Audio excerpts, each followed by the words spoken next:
Today I'm going to be taking a look at some of the Monster Hunter miniatures. Monster Hunter is a video game from Japan, and it's about hunting monsters. So I ended up buying this set because a viewer named Logan sent me a message on Facebook letting me know about it. It seemed interesting enough. There's not that much pre-painted stuff that can be used for D&D, so I decided to buy a set and see how useful these miniatures are. So these are mostly like collectible miniatures. These aren't meant to be used in a game per se, but I figure they're close enough to D&D scale that I might want to check it out.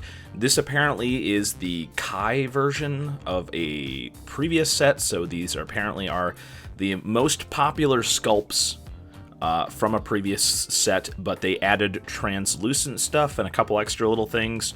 So I thought it'd be interesting. It seemed like this was a good selection, judging from pictures online. These are not exactly random. You should get 6 main monsters and then a gold version of one of the monsters. Precious little English on this box. It's got some stuff here, but it has a nice warning in English, though, that there are some sharp little edges on these collectible miniatures, which you might want to take a look at.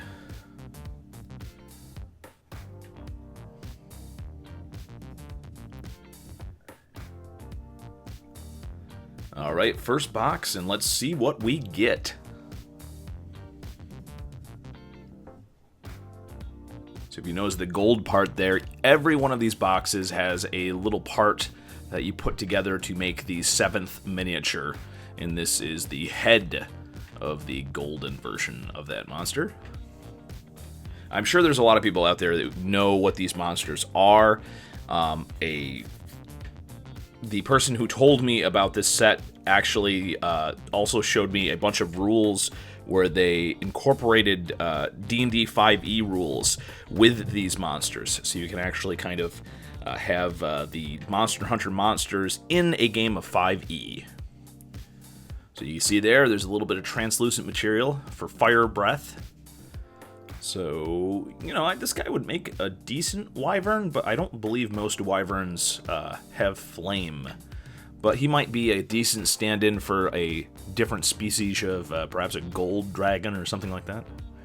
Not a terrible paint job, and most of the seams look okay from above. You'll notice as we go through here, there's a bunch of seams that look terrible if you're looking from the side or from the bottom. But if you're looking from above the miniature, it actually doesn't look that bad.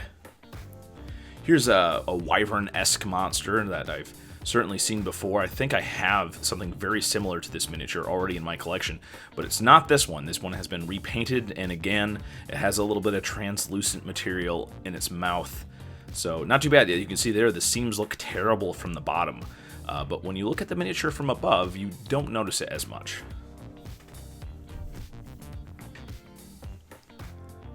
Here I got the same miniature that's on the box, but boy oh boy, that does not look as nice.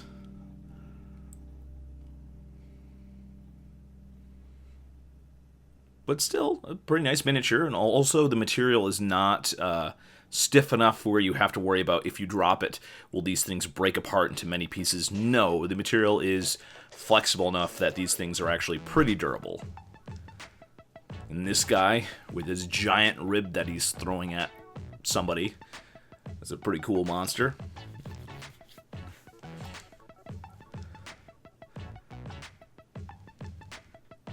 And then this guy, really like a kaiju, classic kaiju-looking guy. I'm sure there's a Godzilla monster that looks a lot like this guy. But yeah, no, this guy had a lot of personality. This is probably my second favorite miniature of the bunch. Very nice. That could make like a decent, you know, turtle dragon maybe. You got the little arms there for the golden one. We put this guy together, and this is the non-golden version of the golden monster that we've been collecting bits for. Weird looking mouth, a little bit of translucent material in his ruff there. But yeah, this guy's got a decent paint job, and he looks pretty intimidating. And then when you put together the golden parts, you'll have the golden version of that same miniature.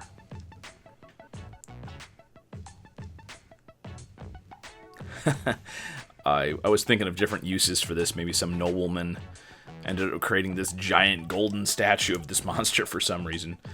So here's some size comparisons. As you can see, the 28mm farmer here these guys probably would be mostly large to huge creatures, even though I believe if they were to actual scale, most of these guys would be like gargantuan creatures compared to like human folk and stuff.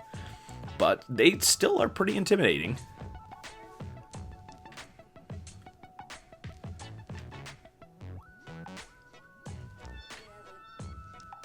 And I'm going to compare the dragon here. Oh, actually, I don't know exactly. I should have looked up the names, but I honestly don't care. It's like a wyvern type thing. I compared this directly to the D&D wyvern. As you can see, this thing is much larger than that. This could probably be like an alpha wyvern or something like that. It's got the spike tail too, which is cool because that's actually a wyvern feature in most role-playing games. So here I compare it to the D&D red dragon. So it's actually the size of a large dragon. Here is the D&D dragon that I painted up from the Dritz D&D board game set. So you can see a similar scale. And here's the big old monster compared to the giant Reaper Bones Icing Death or Death Sleet. I think it's Death Sleet from Reaper Bones. But again, this is the Reaper Bones guy that's slowly falling over there. I gotta brace him up. So there you have it. These miniatures, an interesting thing, it's like $60 though for this set. So you're going to be paying, if you count the golden creature, you're going to be paying like roughly under $9 for each creature, which it's a decent deal. But man, if you don't care about pre-paints, I would suggest you just get some Reaper Bones or maybe even some of the new larger, WizKids unpainted stuff. The only draw to this is if you really, really want pre-painted stuff and you think $10 is a good price per miniature, or if you really, really want to try to add some Monster Hunter games to your D&D game and want to use those alternate rules, and you don't care that much about scale.